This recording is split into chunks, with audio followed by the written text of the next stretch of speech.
Zack here, and welcome back to Phoenix Wright Ace Attorney. So, in the last episode, we actually started investigating Recipe for Turnabout, and, in the last episode, that was essentially what we did. As it turns out, somebody is impersonating Phoenix Wright, got a phony trial to discredit somebody who may have seen something they weren't supposed to see. And overall, that's just where we're at right now. We gotta figure out the truth of the case, and, it should be relatively fresh-ish in my head, so I have no idea. But it's been a while, so I figured I might as well. I want to finish the trilogy, because I have been sitting on it for a while, and I have not. And this isn't the only trilogy I need to finish. I also need to finish Mass Effect. I need to finish Xenoblade, which just got its new game released. I mean, literally last week as I'm recording this, but, yeah, it's, like maybe a couple of days ago, but, yeah. I have a couple of trilogies I need to finish. I need to finish Xenoblade, because I've been told by several of my mutuals on Twitter that Xenoblade Chronicles is maybe one of the best trilogies ever made, and honestly, I'm inclined to believe them, because I have played a little bit of it, but what I've seen the reactions, it definitely looks amazing, so I'm definitely gonna have to continue Xenoblade Chronicles. Not sure when that's happening, but I will. But in any case, let's just button this one off, first and foremost. Let's get into the trial.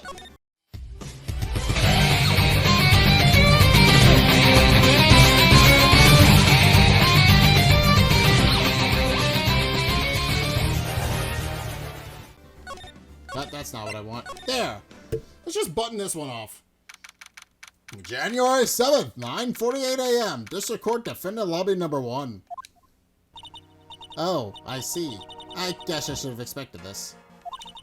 Nobody saw the other guy, huh? Birdie was there when I took the coffee over, sir. Scout's honor.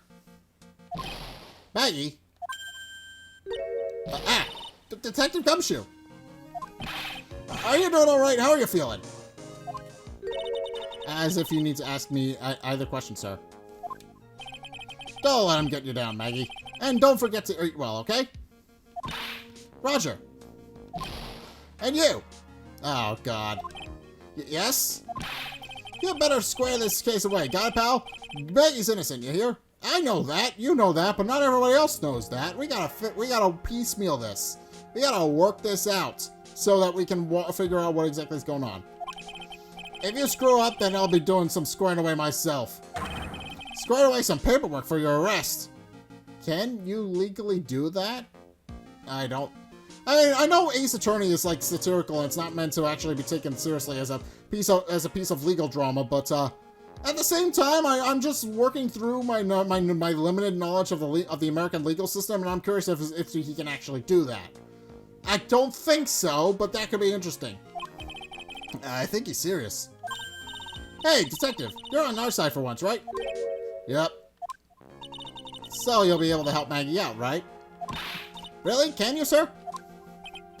Of course, I've got the situation under control. I'm gonna be the first witness on the stand today. If something I say doesn't mesh with the facts, make sure you point it out, alright? Sure. Okay, we'll be forming a united front today, pal. You get me? I can do that. Okay. I can't tell you how grateful I am, sir.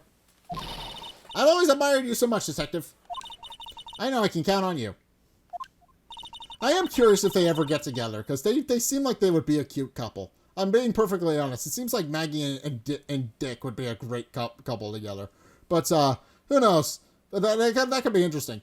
Looks like it should all go pretty smoothly today, huh? I can only wish. Well, first things first, we need to clear up the misunderstanding with our phony. So we need to. I'm sure the judge is not going to be too happy with us. I mean, to be fair, he's normally incompetent, but I would imagine he would be particularly observant of the fact that it's somebody different. Alright, time for a retrial. Court is now in session for the trial of Maggie Bird. The defense is ready, Your Honor. And again with his goddamn coffee. Ah, bitter. Mr. Wright? Yes, Your Honor? Ah! What's wrong? Nothing. It's just whatever I addressed you in the previous trial. Your response was... You was talking to me? Yeah, I get the feeling he would be a little apprehensive. It was a little, well, intimidating. Yeah, that's fair. No, that wasn't me. That was the phony Phoenix. I see. So our trusty Phoenix Wright is back with us now, is he?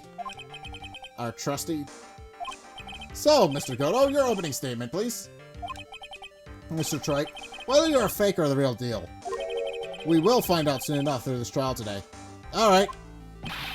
But I can already tell you, I'm the real Phoenix Wright. I wasn't questioning whether you are Phoenix Wright or not. I was questioning whether you had studied law or not. That's a bit of a low blow, but okay. That's what I intend to find out. There's no denying it.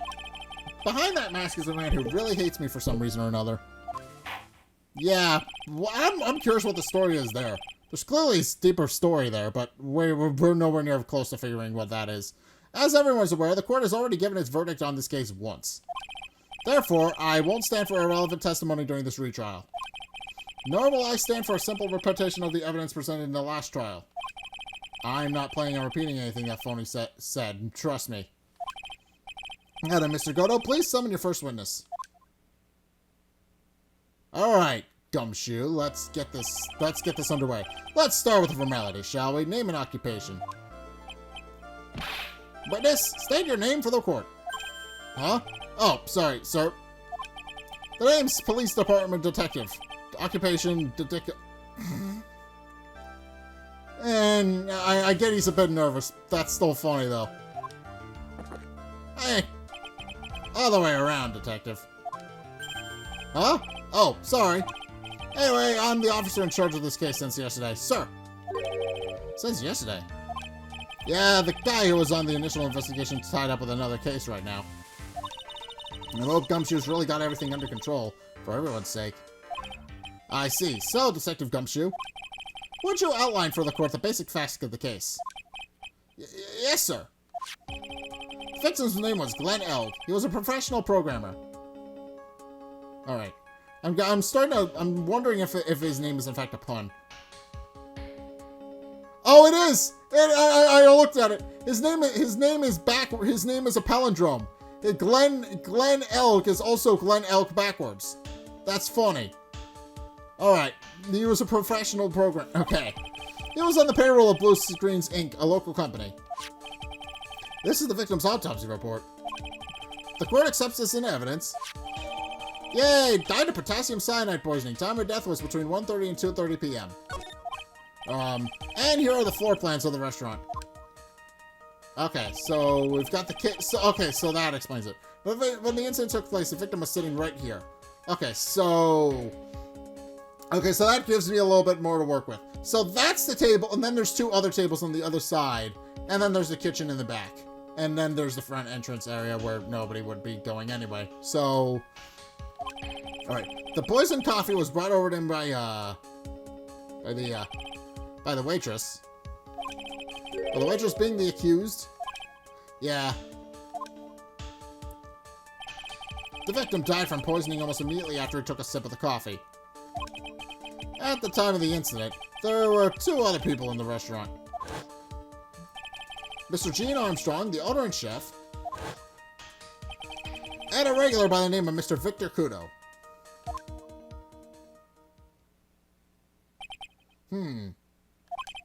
It still seems to be a very straightforward case to me. Blueprints of the crime scene. X equals the victim seat. Okay. And now to play a game. Come, detective, take up this hammer. And nail the defendant's coffin shut with your own two hands. Well, that's just rude.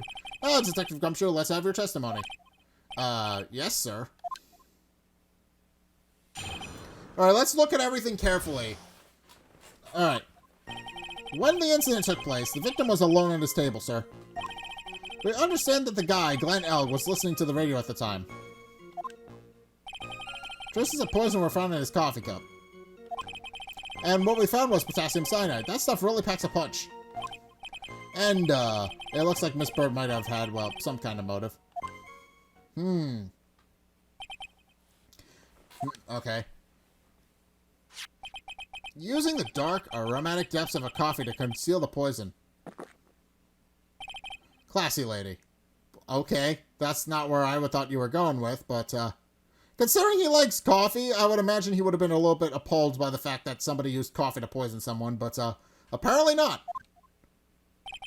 The facts of this case seem to be ironclad. Mr. Wright, I would ask you to begin your cross-examination, but... Yes? Please, no intimidation tricks this time around. Is that understood? I already told you, that wasn't me. Okay, let's do this. The incident. Let's see... When the incident took place, the victim was alone at his table, sir. Press... Can I stop you for just a minute? Huh? What is it? Did I say something on Chachik's evidence? He's so desperate for that to be true, he's practically crying. The testimony just now doesn't match the testimony given by Miss Bird. She claims that there was another man at the victim's table. Yeah, that's what she said. And Oh. What killer wouldn't say that when faced with a homicide conviction? Hey. Sadly, your testimony isn't supported by the owner or the other customer. Isn't that right, Detective Gumshoe? Yeah, it's true. There are two testimonies tie up on that. They both said there was no other guy at the table. What should I do? Should I press on this point a little harder or not? Probably should. Any information. Well, maybe the other witness just missed him. Perhaps their view of the victim's table was obscured in some way. Ah, that argument is as weak as the coffee table as the coffee at Trust Bien, Wright. I have here in my possession a ticket. A ticket? Looks like more like a photo to me. Yes, a one-way ticket to guilty vial, population to defendant. This photograph is taken from near the entrance to the kitchen. This is the scene of the witness by the chef moments after the poisoning took place, correct? I think the court will agree that this is such a clear view of the scene of the crime. How, Mr. Trey, could anyone have overlooked the second person at the table? It certainly seems to show the victim's table be extremely clearly. Crime photo to add to the court record. Okay. Well, well, let's see. Presents. Let's go through the... Let's look at this actual picture. Is there a timestamp on this? There's gotta be a timestamp on this. No.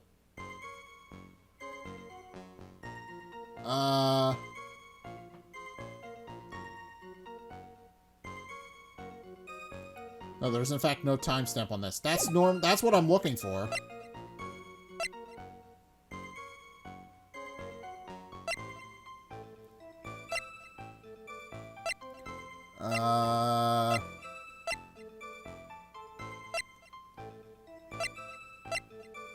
Okay, well that doesn't help me. Alright, let's keep pressing for evidence. He was listening to his radio set. Yeah, he had a portable radio in his chest pocket. Maggie told us that too, didn't she? Something about how one of them had some sort of earpiece. What should I do? Should I press down at this point a little harder? I would. And what was it that the victim was listening to on the radio, Detective Gumshoe? Huh? How should I know? Well, that's fair. Thanks a lot. We're now one step closer to the middle of nowhere. This isn't going very well, is it? Detective, could you perhaps tell us what the poison and how it was used?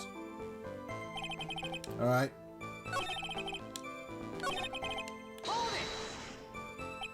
So traces of the poison were found in a coffee cup and nowhere else? Now did I get you, pal. Was the poison a liquid? Or was it a powder? If I had to put it in layman's terms, I'd say it was a powdery substance. So the poison could have been in anything that was on the table. Sugar, salt, pepper. Objection! Ha. Do you put salt and pepper in your coffee, Trey? I mean, no, but sugar, definitely. The victim took his coffee black with no sugar.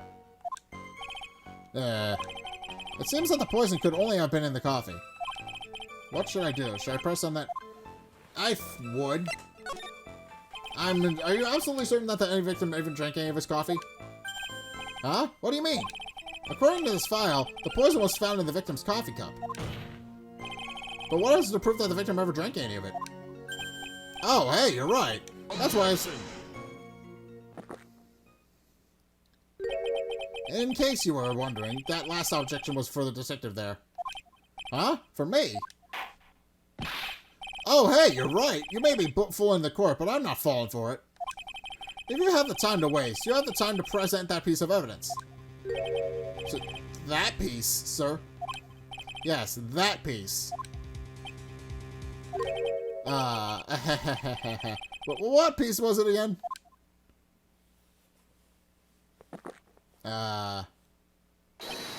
This. Okay. Should I be grateful that this coffee's only hot enough to give me the first-degree burns? Oh, now I remember. This is the, victim's coffee cup. Yes, the victim's cup. Take a good look at the rim. Oh, yes, it's unmistakable. There is clearly a coffee stain on it. Conclusive proof that the victim did drink the poisoned coffee that was in this cup. The victim gulped down the bitter death that the waitress brought to him. Like this. Ugh. For the record, the only prints on the cup were the victims and the defendants. The coffee contained potassium cyanide covered by the victim and Maggie's fingerprints. Upon further investigation of this cup, we found a certain chemical substance. Alright.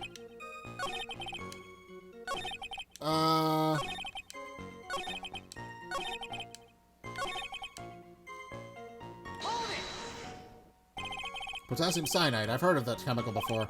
Exactly how strong is it, detective? It's, well, that stuff's lethal. Eat too much and your history. How much is too much?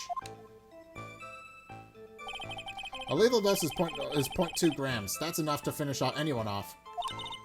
0.2 grams. How much is that? You know when you swab your ears for earwax? Yeah, about that much. Earwax, huh? Sounds like something Gumshoe's got an abundance of. Such a small quantity of poison could have been concealed anywhere. Okay, what's the motive? Some kind of motive? Yeah, but if you ask me, it's been blown away out of proportion. Objection! You know what my golden rule is, detective. Chuck out a bad cup of coffee. You can always get another.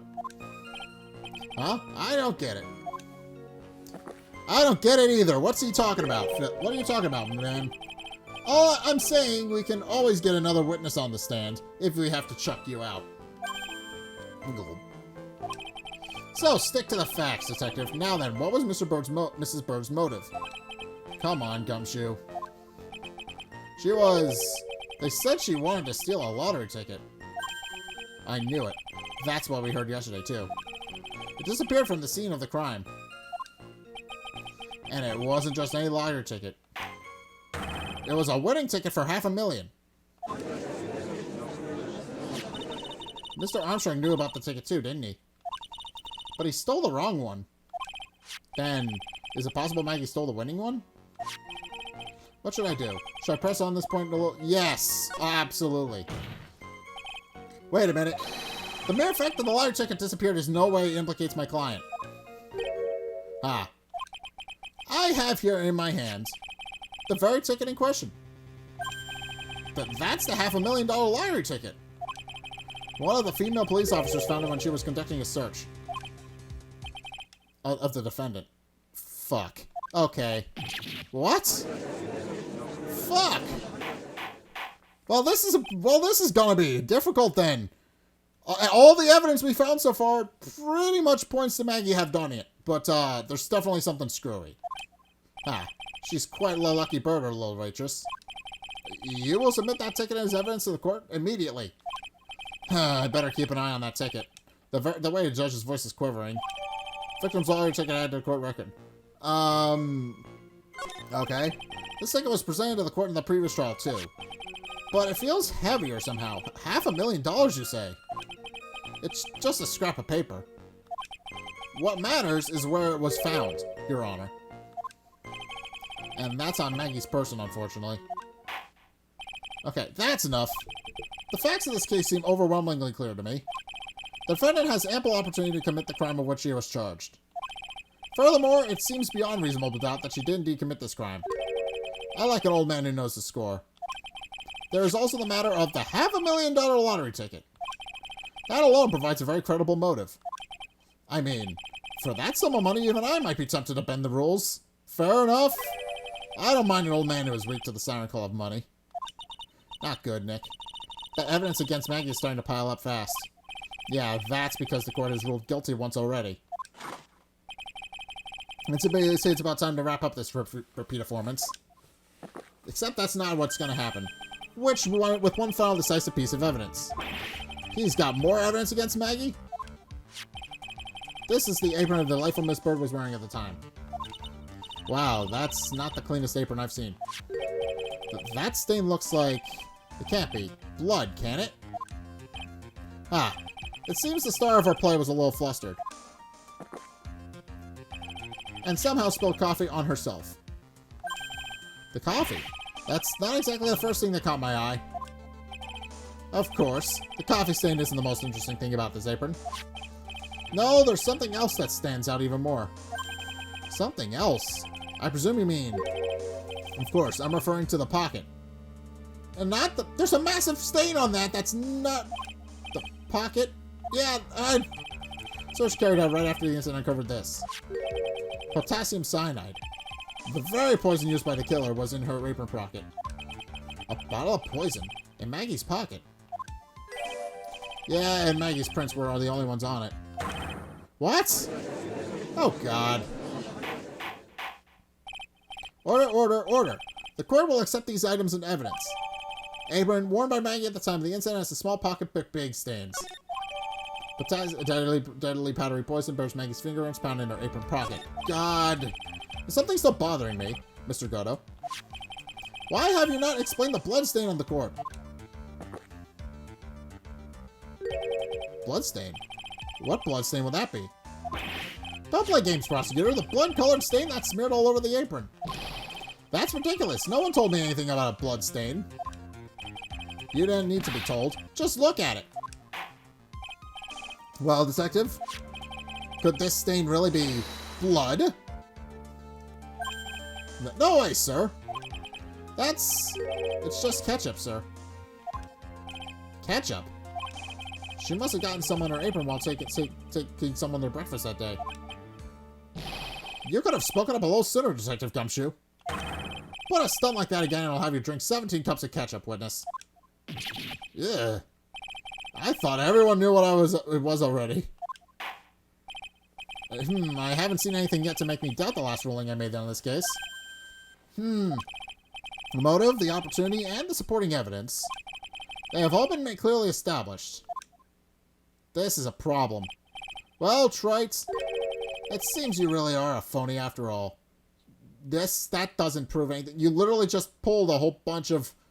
That was evidence from a previous case, and I have yet to present anything. Let's be perfectly honest. You really know how to drive a man nuts. Witness, please continue with your testimony. Describe for the court the crime scene after the finding of your investigation there. Alright, the investigation. The crime scene was reported at 2:25 p.m. by a kind of scary old man, sir. Okay. Poor Maggie had passed out from the shock. It must have been real tough for her. Ooh. But there's a thing. The victim didn't have any identification on him. So that's a thing we can potentially pull on. The fact that she was out cold at the time that the murder was supposedly taking place. But we figured out who was pretty quick, and then the investigation went smoothly. When Maggie was searched, we found her lottery ticket and the bottle of poison. And that was it. There was nothing else missing from the crime scene. You identified the victim and secured your prime suspect. Very good. Last chance to convince the court you're a real lawyer, Wright. Don't count on any more cross-examinations after this one. So, let the fun begin. Okay, so the cross-examination is over now. Crime was reported at 2:25. I mean, that should match up with what we have. Yeah, that matches up. So there's nothing here, but I'm gonna press anyway. Scary old man, Detective Gumshoe? There's an old man who was a regular at the restaurant where the incident happened. Ah, we're obviously talking about the same old man. Officers were dispatched right after the report came in, but the old guy still made a fuss. What took you so long? Then he hurled abuse at them. And seeds. Seeds. Ah. It was nothing. I caught each one with my teeth. I guess not even the mighty Kudo can avoid being attacked by that guy. The old man was the only other customer in this place at the time. He took his time finding a payphone, apparently, so he was late reporting the crime. Poor Maggie had passed out from the shock. How long was the defendant unconscious for? The officers got to the crime scene around 2:40. Maggie was still out cold in the kitchen at the time.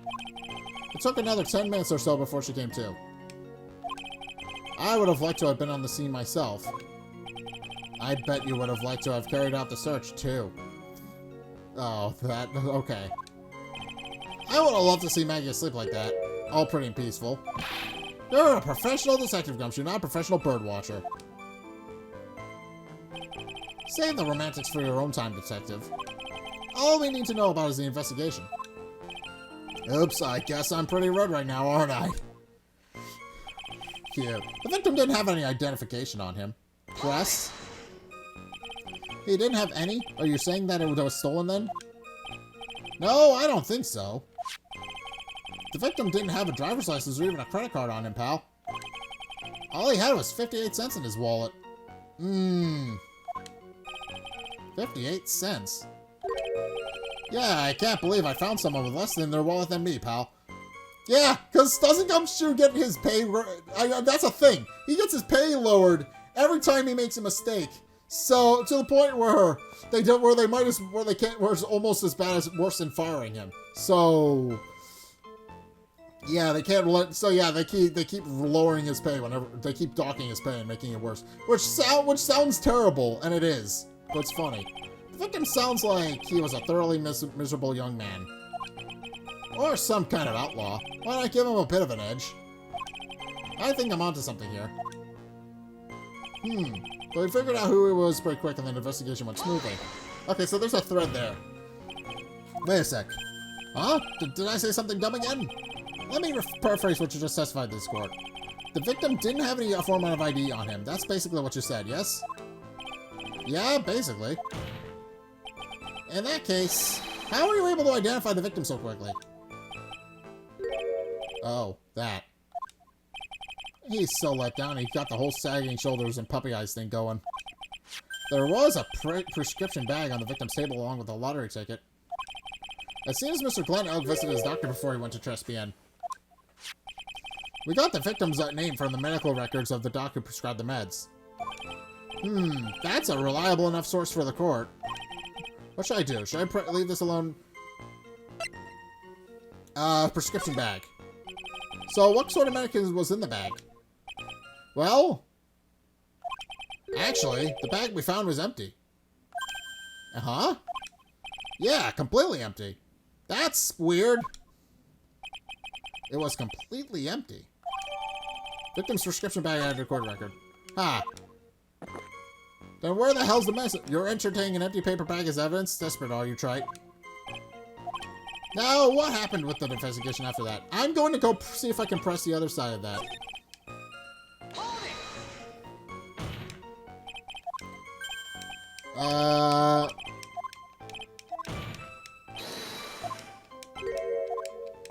Okay.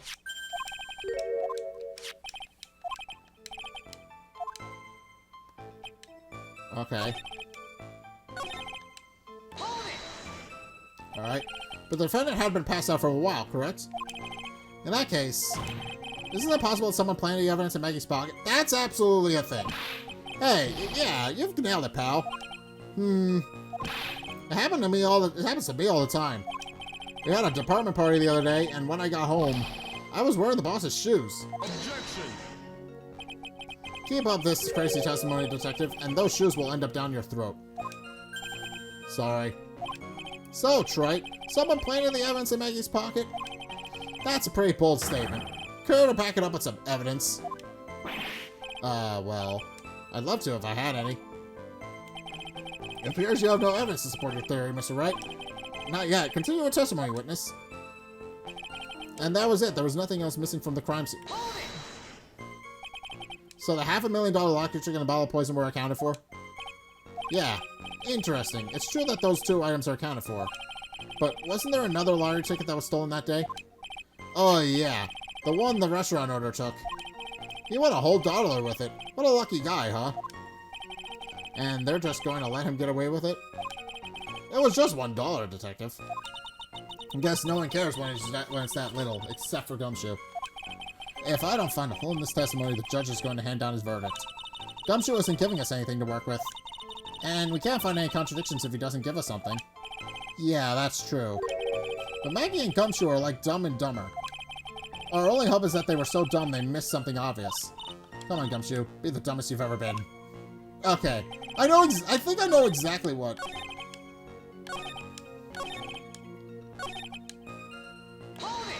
I know exactly what it is. I didn't mean to press, but I get it. Alright, I got a court record. Hold on.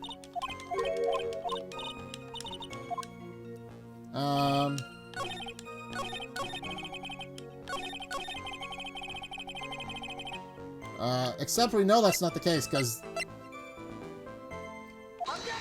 Yeah, the bag is empty. Detective Gumshoe, I think I should point something out to you. There is just one small contradiction in your testimony. Oh, finally! I'm getting all anxious just waiting, so hurry up, will you? You testified that nothing else was missing from the crime scene. However, the prescription bag you mentioned was empty. Did the officers recover the medicine for the scene of the crime later? No, they didn't. The victim was given a prescription right before going to Trespian. Where, then, did the medicine disappear to? You are too cool, pal. Alright. Now we've got... Indeed. Due consideration wasn't given to the victim's prescription in the previous trial. Witness, why were you always look over such vital pieces of evidence? I guess that's not the most careless thing I've done so far, huh? The victim was killed by poison, and the victim's medicine mysteriously disappeared. The victim's own prescription could have been the lethal poison itself.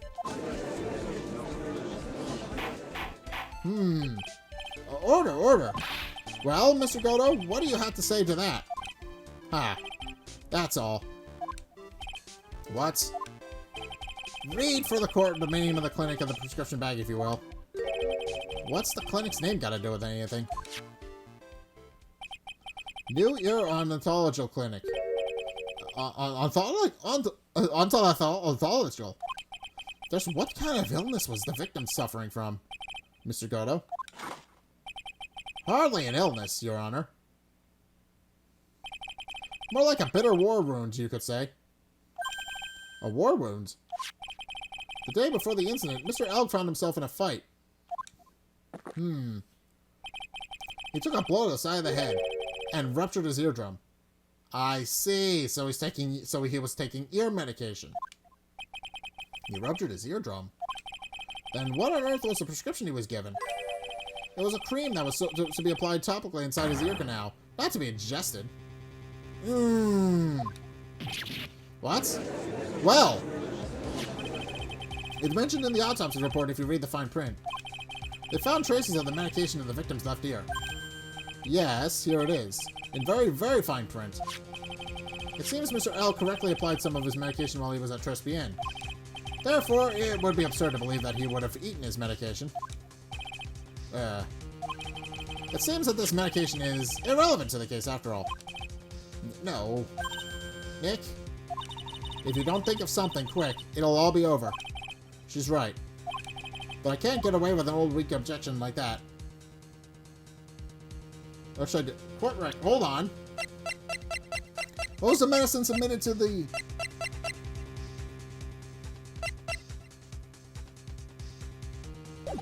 No, we need to push the issue. Yeah. Only moments ago, Mr. Godo made the following statement. It seems Mr. L correctly applied some of his medication while he was at Trespian.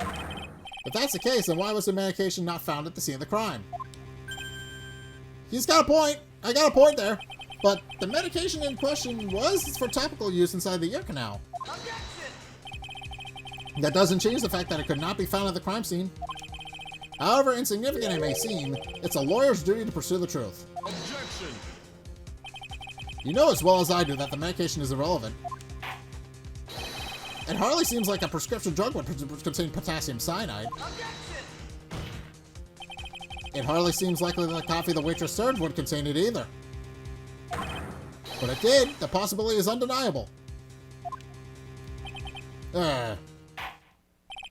That's enough. Mr. Kudo, is the detective the only witness the prosecution wishes to call? He's smoking, so... Mr. Kudo? He's trying to think of the best... I've got my own witness I'd like to call, sir. It's the old man who was in there in the restaurant the day of the murder. Victor Kudo, the pigeon hater. Very well. The matter of the disappearing medication seems a little more than trivial at best. But yeah, we'll just table that for now. However, it wasn't explored at all in the previous trial. And that is something that bothers me. Yay, good job, Nick. The court will adjourn for a 10-minute recess. After which we will hear the prosecution's next witness. Ha. I suppose this means I'll just have to finish you off in my last 6 cups. Court is adjourned for recess. Alright, January 7th, 11:03 a.m., District Court Defendant Lobby Number 1. Phew, that was close. Tell me about it. I nearly died in there. That's my line, sir. No, it's my line. I think I really did die a little bit. Looks like we all nearly died in there. I can't believe Detective Gumshoe. How could he betray us like that? Huh? He said he'd help me.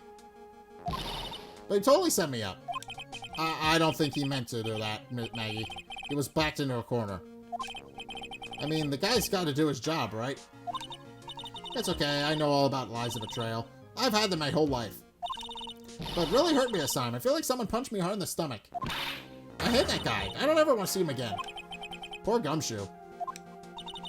So the next witness is going to be that old guy from the park, right? Yeah, Mr. Kudo. Lover of waitress outfits and projectile seeds. Alright, so presumably they were gonna just go right into that directly. I bet he's gonna be really stubborn. I mean, he's pretty set in his ways, you know? Yeah, he's a big old grouch. Are you going to be able to handle him, Nick? Absolutely. Yeah, I can take whatever he throws at me. Even those never-ending bird seeds. Alright. Yeah, but we're going directly... Okay. January 7th, 11:15 a.m., District Court Courtroom Number 4. Alright. Time to battle. Court will now reconvene for the trial of Maggie Bird. Mr. Kudo, your next witness, please. The prosecution calls the lucky old-timer who caught the show over a cup of coffee. Will the witness please take the stand? Hi, Mr. Kudo. Name and occupation, if you don't mind. Name is Victor Kudo, born and bred in the land of the rising sun. Honor and duty are what make me. Mind you, I can't be quite emotional at times, too. We don't need to hear about that, Mr. Kudo. Just tell the court your occupation. My occupation? Yeah, listen, young'uns. How much call do you think there is for a kimono embroidery here? Kimono embroidery? That's what I do, or did, back in Japan. I embroider fancy crests on kimonos. My ancestors were embroidering kimonos before this country even existed. Wow, a real craftsman. They're a dying breed. Hey, maybe he could embroider my costume sometime. Anyway, like I said, there's not much demand for that kind of thing here. So I had to take a job working the cash register at a burger joint, pretending to smile. That burger joint would have been better off putting him in the kitchen. Now then, witness, were you in the restaurant at the time of the incident? Oh, yes, I was eating some seeds over a cup of Javachino. Seeds? What do you think these are, Okay, so he eats his seeds. Alright. I see. So you saw everything that happened, Gramps. Did I? Oh, yes. Oh, yes, I did. I saw it all. Then please, tell the court. We're all ears. Sure. I'll tell you. I'll tell you every last detail. He's really getting into this. That voice hurts to do for long periods of time. Ugh. The young man was reading the sports paper. The servant girl brought him a Javachino, but she put something in it. The man took one sip of it, looked like he was in terrible pain, and then collapsed. That's the servant girl, right there in the defendant's chair. I remember her well. Mr. Kudo, she's not a serving girl. Please refer to her as a waitress. God, you're as bad as the rest of them. All these newfangled words. What's wrong with old-fashioned, hmm? The newfangled? Oh, the stock of radios and glasses. It's wireless and spectacles, I tell you. Excuse me? Listen to me, everyone. Don't forget the old values. Don't let the good old days slip away. Well, I think it's time to begin the cross-examination, Mr. Wright. Yes, Your Honor. This is not going to go well. Alright, what I witnessed. Alright. The young man was reading a sports paper. So, you saw the victim then, Mr. Glenn Elg? I wanted to know if Guts and Braun retained his championship or not. So, he was looking at the sports paper the victim was reading, huh? And at the location in question. There are partitions between the tables on the side of the restaurant, right? So what if there are? If you say that you could see the victim, that means you were sitting at the table on the other side of the restaurant, correct? Ka. I go to that place to drink Javachino. I don't get to go to sit. I don't remember which table I was sitting. Fair enough. You mean you were there to eye the waitresses? Serving girl brought me a Javachino, but she put something in it. Mr. Kudo, that is a very grave accusation. Are you sure about what you saw? Victor Kudo never makes mistakes. I don't dot every T and cross every I. Okay. I see. My eyesight's fine. The doctor said I only need spectacles for reading and driving. I bet his eyes are only really fine when he's scoping out a waitress. And I saw what the serving girl put in the Javachino as well. I bet I know what's coming up and something tells me I'm not going to like it. Probably should press harder. Your Honor, we need more clarification of what was put into the victim's coffee. I'd like to ask that the victim add what he knows about that to his testimony. I agree. Witness, will you enlighten us, please? Sure. There's no question about it. She was very conspicuously put some white powder in there. Okay, white powder. Did she really put that into the coffee? You doubt me, boy? She took some out on a small brown bottle and sprinkled it in. Couldn't she have been adding sugar? Sugar in a small brown bottle like that? Like that? Witness, could you please describe the bottle in more concrete terms? A bottle like this, perhaps? Oh, there it is! That's the one! That's the bottle of potassium cyanide, I presume. So what did the accused put into the coffee? I think it's clear, don't you? Took one sip of... Keep pressing. He took just one sip? You youngins, you waste everything. Those Javachinos cost $8. In the good old days, we would have drank every last drop, eaten the cup, then died. Congratulations, you have earned the title of battiest man to grace a courtroom. So it was an immediate death. Well, with potassium cyanide, I suppose that is possible. Oh yes, he slumped over without so much as a twitch. I felt the Javachino I just drunk turned sour in my stomach. Oh yes, I know that feeling. And the waitress? I presume she is... That's the serving girl right there in the defense chair. I remember her well. You said, I remember her well in reference to the waitress. Did she have any particular features that you can identify her by? Particular features? It's a disgrace, that's what it is. Sorry. You can see all the way up to her, you know. She's practically naked in that uniform. So the particular feature you recognize about the waitress is her outfit. But anyone could wear just such a uniform, even me. Mr. Wright, please spare the court any further mental anguish from that image. Don't get excited, Nick. You gotta keep yourself together. I guess I got a bit carried away. Ka, there are other things I recognize about her, too. But he seems pretty sure of himself. What should I do? Press harder? Sure, you saw a waitress take the coffee over to the victim. But what matters is whether or not that waitress is Maggie Bird or not. Quite right. Mr. Kudo, these other features that you recognize about the defendant. I would ask that you add them to your testimony. Sure, sure. There's a ribbon in her hair, and her apron straps are loose. Does that describe Maggie? Profiles?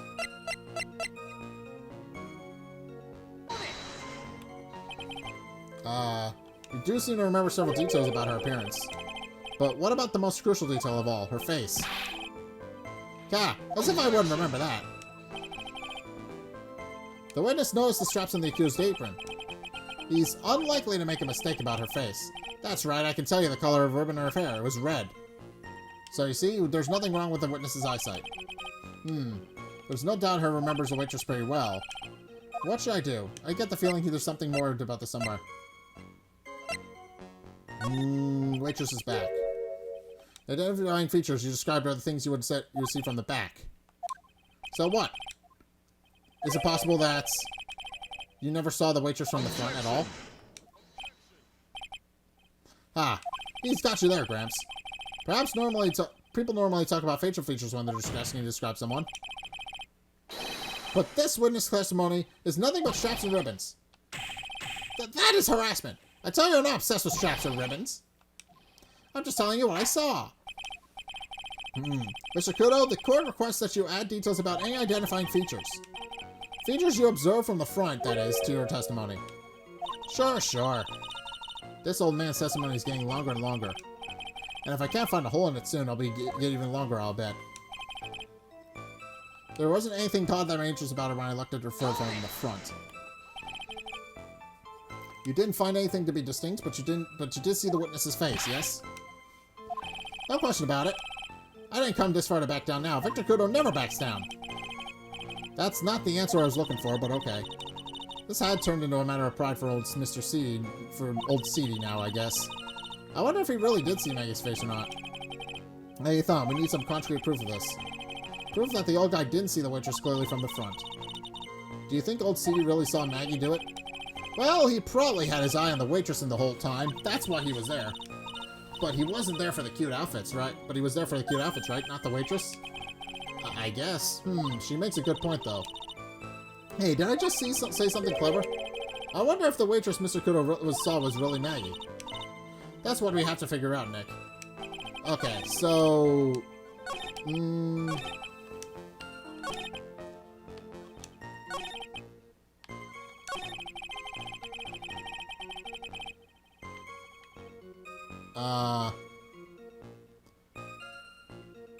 let's see. Well, here's the thing about Maggie. So she has glasses. So that's a pretty important thing.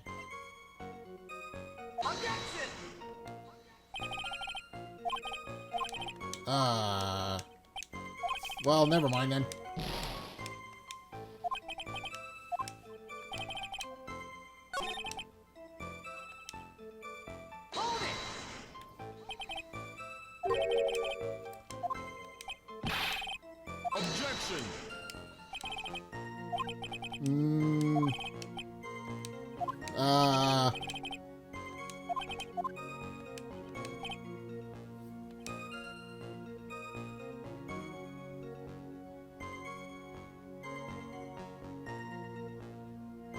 Oh.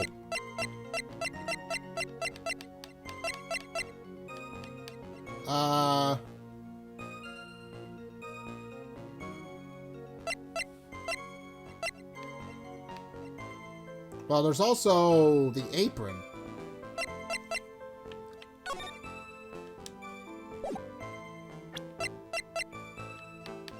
If he didn't see the person, then it should have been seeing the apron as well. There it is. Okay.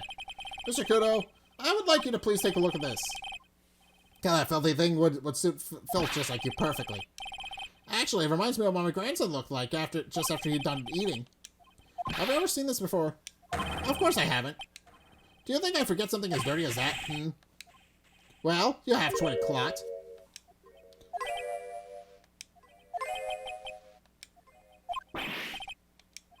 What? What is it? Ever since I said you have 20 clot, there's been an eerie silence in here. Mr. Kudo, This apron is the apron worn by the defendant on the day of the poisoning. And as you just said yourself, you wouldn't forget something like this. Which means, if you had really seen this apron before... Yes, you know what I'm getting at. You couldn't have possibly seen the waitress from the front. Oops. Witness! You can't just oops your way out of this! Ah, well, well. Looks like we finally have a genuine trial on our hands.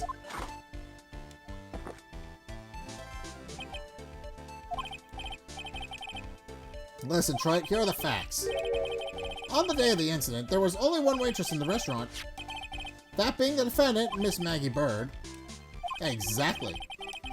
And when that one waitress put the poison into the coffee cup, this old guy was watching. I hope you understand the gravity of the situation, Mr. Kudo. The fate of the defendant may well rest on what you remember seeing. Just tell the court exactly what you saw, Gramps. You can rely on me, Captain. My nugget's in perfect working order. I can't remember a single occasion where I forgot what a burger customer wanted. He can't remember. Probably more like he messed up so many times he's blocking it out. Very well, let's just test how good your memory and attention to detail is, Mr. Kudo. Tell us what you remember about the victim. About the victim. He was another of those pesky young types wearing a broken pair of spectacles. He had a newspaper in his right hand, and the noisy brat kept rustling its pages. The young man was listening to the wireless. I remember that well. Then the servant girl in question brought over the Javachino. The little fidget picked up the cup with his free hand and took a sip. The somebody we just heard is to test how credible the witness's memory is. It seems to me that he remembers the victim in a great deal of detail. Oh yes, I hate those you-know-what types who are so vague about everything. How are we gonna handle this, Nick? We only need to do one thing. We just need to prove that the old man's memory is shot. Just trip him up, you mean? Isn't that kind of cruel? I suppose, but it's what I do best. Alright, about the victim. Right, he was another of those... Okay. Spectacles. Dark glasses to you. One of the lenses was green, but the other was broken. Newfangled rubbish. That's why I remember him so well. He did have some kind of lens over his left eye. But I wouldn't have called it a pair of glasses. We seem to have been wearing some rather motley-looking... He seems to have been wearing some rather motley-looking shades. Perhaps I should take to wearing some and rival Mr. Goto's sharp appearance. We'd better come up with something sharp and quick. Guess I'll wait and see if I should challenge him about the spectacles. The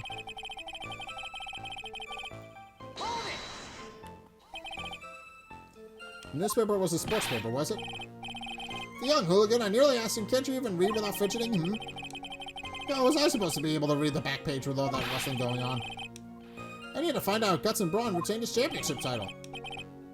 It was his paper, not yours. If you wanted to know so bad, why didn't you buy your own?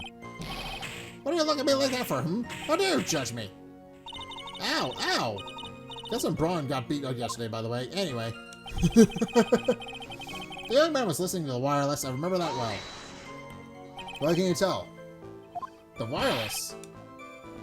The decadent young rascal. In my days, it was one or the other. Read the paper or listen to the wireless. Oh boy. And using an earpiece. It's selfish, that's what it is. I was straining my ears, but I couldn't catch any of it. Was he that desperate to only listen to the radio? Well, look at me like that for How dare you feel sorry for me? Okay, he's just checking birdseed everywhere. Then the servant girl in question brought over the Javachino. You mean the waitress who you only saw from behind, right? You're one of those, are you? You never let anything go, isn't that right? Maybe. It doesn't matter if I saw her from the front or behind. My eyes don't lie. I better not push it until I got hard evidence.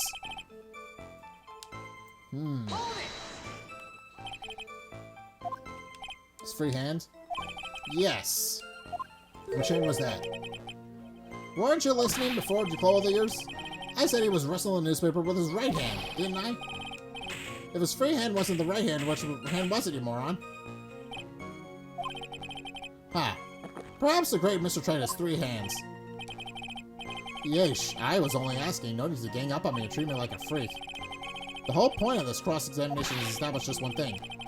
That this old guy's memory has more holes than a slice of Swiss. I guess we just need to find a contradiction in his testimony. Anything will do, even the smallest detail. We just need to one mistake and he's ours. Presents. Well, let's go into the...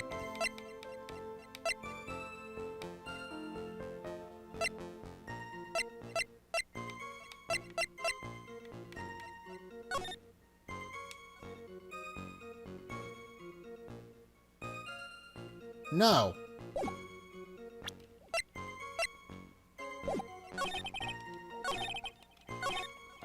Hold on.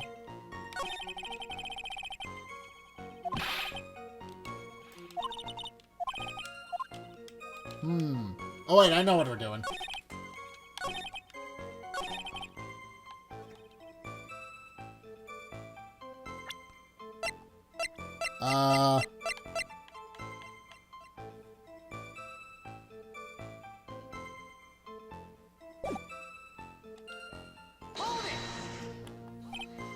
What are we pressing here?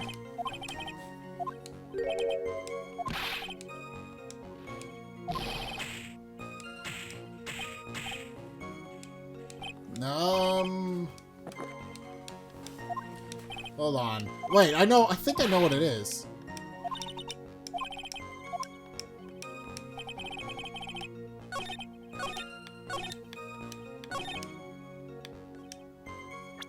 Presents. I'm pretty sure. Well, looking at this, it's clear he was holding it in his right hand, so. No, that's not it.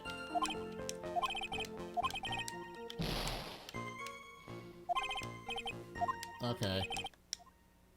I mean, it makes sense, but that's the only thing I could think of, because he would have to have taken it from his left in order to do that. So, Mr. Kudo, do you remember what you were told at the start of the testimony? That this was a way of testing the credibility of your memory? I know. There's nothing wrong with my memory, I tell you. Nothing. If we go into anything wrong, I'll eat these seeds and sing the Pidgeon song. Care to tell us where this is going, Wright? According to Mr. Kudo, the victim was holding the paper in his right hand, while drinking coffee with his free hand, which would make that his left. Yeah, what is this? Kindergarten? But I would think the court to please take a look at this. That's the cup the victim used, correct? Yes, and on the rim, you'll notice the mark left by the victim's lips. Yes, there's a stain left by the coffee. If you consider where that stain is, you'll clearly see that the victim was holding the cup in his right hand. But how? Well, Mr. Kudo, the court is waiting for your epic performance. You said you'd eat those seeds and sing the Pidgeon song. Ah! Mr. Kudo, I'm afraid this is simply not acceptable. I think the witness had better go back to the park where he came from. Wait! If you think I'm going to stand here and listen to you tell me I'm mad, you're wrong. I don't care about that dirty coffee cup. I know what I saw. You still insist to your testimony. That young brat was holding the cup in his left hand. Oh yes, no question. I'm good abiding citizen, I am. It's the dead young hoodbot and your spiky-haired yahoo who are at fault. Who, me? Thank you, old man. We've heard quite enough from you already. Don't call me old man, old man. Been around for 68 years, I have. You can't ignore me. Listen to what I've got to say. I'm sorry, Mr. Kudo, but sure, why not hear a little more? Mr. Kudo? But this is my 16th cup of coffee. So this is your final stand. Thank you, Captain. You can rely on Victor.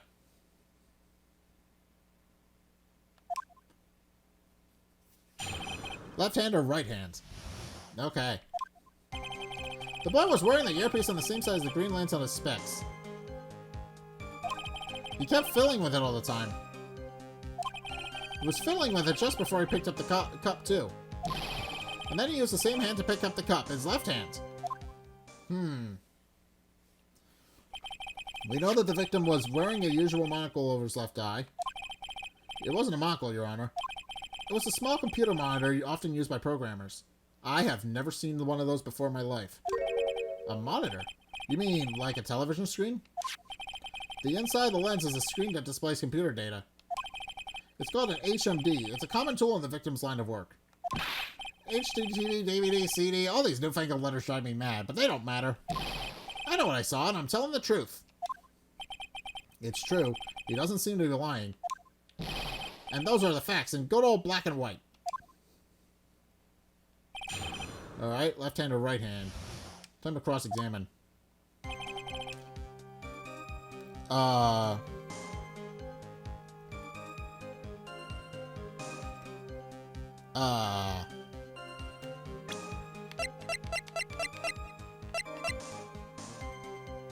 Profiles? Ooh. Okay, the left eardrum was ruptured.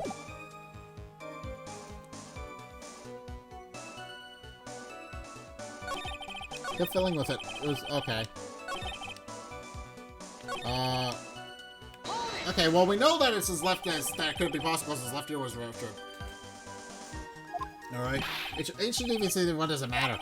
It was none of them, actually, but anyway. And you're sure that he was wearing the earpiece on the same side? No question. I could only see that side of his head from where I was sitting. Yeah, that's pretty obvious if you look at the floor plans. From the opposite table, he'd only have a view of the side of the victim's head. He kept filling with it all the time.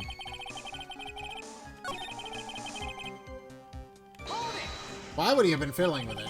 It seems he kept an eye on Mr. Glenelg. He was getting on my nerves. Rustled that newspaper and filling with his earpiece all the time. And then he went and made all that fuss dying from one sip of Javachino. I wanted to say to him, calm down, you young brat. Just looking at him made me suddenly speed up my seating. I could have choked. So I take it the victim was a walking ball of nervous energy.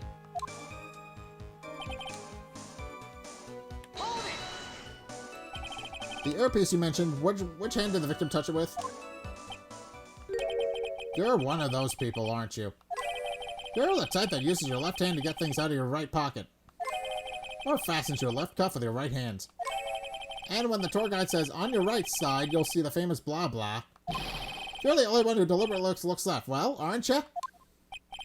No, I didn't mean... Obviously he uses the hand on the same side as his body that the earpiece was in.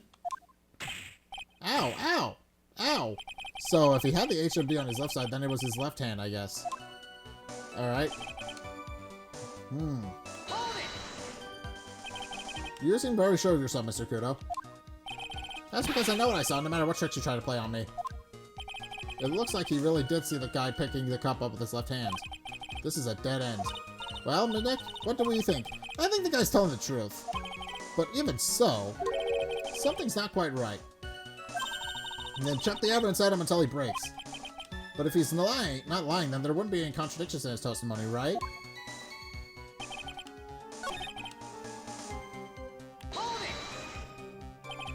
It seems you kept... Okay.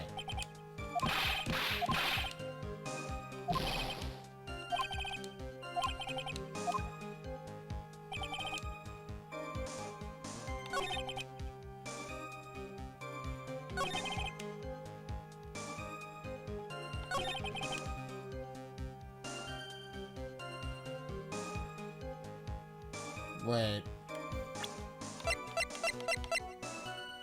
I mean, we know that his left eardrum was ruptured, so if he was fiddling with the left side of his head... I get the feeling whatever's going on here, I'm getting the feeling the victim doesn't know that. So it's gotta be something with this. I don't have much...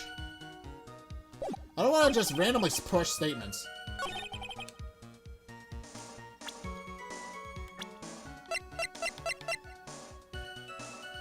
It should be his left hand. Yeah, okay, there it is. I'm not sure what the relevance of this is, but... Mr. Kudo, there is something very strange about your observation of the victim. What? You say he was wearing the earpiece on the same side as the HMD. No question, you can lock me up if I'm wrong. It was his left ear without a doubt. I could only see that side of his head from where it was sitting. I don't think so. What do you say? You're no doubt unaware of this fact, Mr. Kudo. But the victim couldn't hear with his left ear. Because his eardrum was ruptured. Eh? Traces of medication for his condition were found in his ear canal. That's right, it's impossible that the victim was wearing his earpiece on his left ear. Because he couldn't even hear in that ear. Is that true, Captain? It is. Pigeon! Pretty pigeon!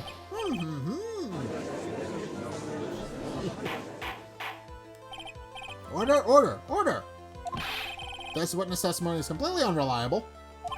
He only saw the waitress from behind. And he claims the victim was wearing an earpiece when we knew his eardrum was ruptured. Well, Mr. Kudo? A single drop of milk is all it takes to destroy the pure black magic in the cup. This old man is my drop of milk. Captain, are you calling me a drip? This is the victim's coffee cup which the potassium cyanide was found. The mark on the rim clearly shows the victim picked it up with his right hand. I'll never back down, I know I'm right. The lad drank his Javachino with his left hand. Let me put you out of your misery. Clearly, the victim used both hands. He took a sip with his cup held in his right hand and then switched to his left. That's why the old man saw. I don't think that's the case either. Impossible. The witness had already testified on numerous occasions that the victim died immediately after taking just one sip of the coffee. Objection! Which hand is the victim used to pick up the cup is irrelevant, Your Honor. The facts still stand. With one hand or the other, Mr. Oak drank the poisoned coffee.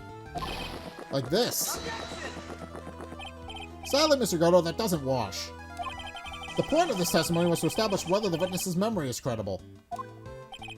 And the results are clear. The testimony given us by this witness is useless.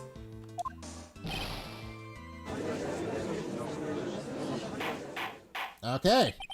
I believe it is time to conclude today's proceedings. I'm satisfied that the witness is not deceiving the court. But to be frank, his testimony is a farce. Did you have to be so frank? Take that, you pompous old fogey. I'm sorry, Mr. Kudo. You can't reach me from there. I'm ordering the defense and the prosecution to investigate the case further. That is all for now. This court is adjourned. Uh-oh. Wait! If we stop now, where does that leave me? Leave you, Mr. Kudo. Thanks to that blue-shirted young upstart from over there. I'm just a bumbling old man who can't even dot his T's or cross his I's now. Except you just did it perfectly. How is your bad memory my fault? I'm sorry, Mr. Kudo, but there's nothing I can do. I've kept my mouth shut until now. But there's something else this court should know. What? There's more? To be perfectly honest, it might not be anything. But I want another chance. I want another crack at you, you young shark. But me, he's looking at me like I'm some sort of evil shogun. Well, everyone, what do you say to one final showdown? I guess. Final chapter of this is Untitled Old Man's scrapbook. Sorry, Gramps. I've already had my 17th cup of coffee. What have you got to lose, Captain? I'll give you all the Javachino you want if you come to my house after the trial. I may be 68 years old, but Victor Kudo is still a man. That's enough, witness. I believe it will be quicker for the court to just hear your testimony. You bet, much quicker. I can't believe this is happening. Ha ha ha! You better get ready, youngster. I get the picture. Just quit throwing those seeds at me, would you? He's gotta be using some sort of infinite ammo code with that box of seeds. Oh, video game cheat code jokes. I love them. The Final Showdown. First of all, I want to stress that this might be nothing. I'm not too sure myself. The young boy slipped over the table as soon as he took one sip of his Javachino. Well, the clumsy idiot upset the vase. He knocked it right over. It broke, and the strip of cloth covering the table got completely soaked. Well, how about that? Turn things upside down, hmm? Well, that just pokes another... Well, is that all? Yes, that's all. I remember it perfectly. Eh? You doubting me again? You're doubting a poor, defenseless old man? No, we are not doubting you, Mr. Kudo. Don't you get the feeling that there's a question hanging on everyone's lips, Nick? Yeah. So what? Probably. That's all I can think of, and I have a crotch to cross-examine this guy. You're a bird brain, that's why that's all you can think of. Very well, Mr. Wright. Your final cross-examination, please. Well, we know what we're doing. Wait, presents? We have a picture of a thing, right? Yeah, he didn't knock it over.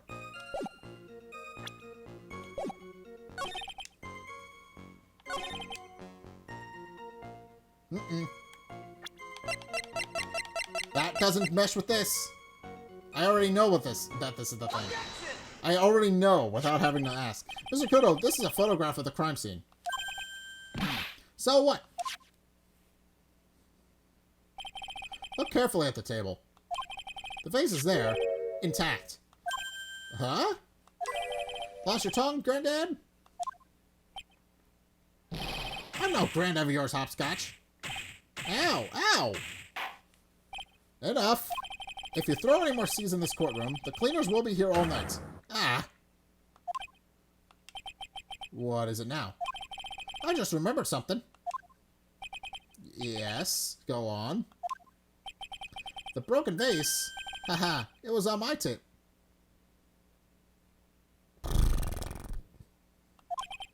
Well. Aha, well, you see... It startled me when that young lad collapsed. So I stood up. That must have been when it fell over. The vase on my table, I mean. The vase on your table? Ha ha ha, yes, it was on my table. And that's how my groin came to be completely soaked. Well, that was pointless.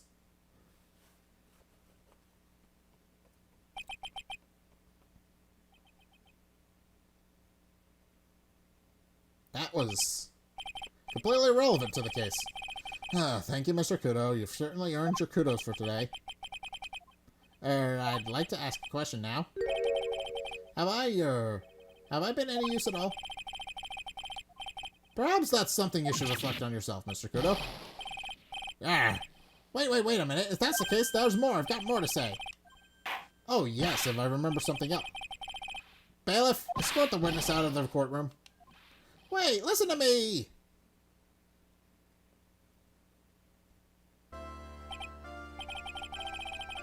Well, we seem to have been considerably sidetracked. And I am still not in a position to deliver a verdict. The defendant has not been positively identified as the witness in question. Additionally, there are two disparities in the testimony we have heard thus far.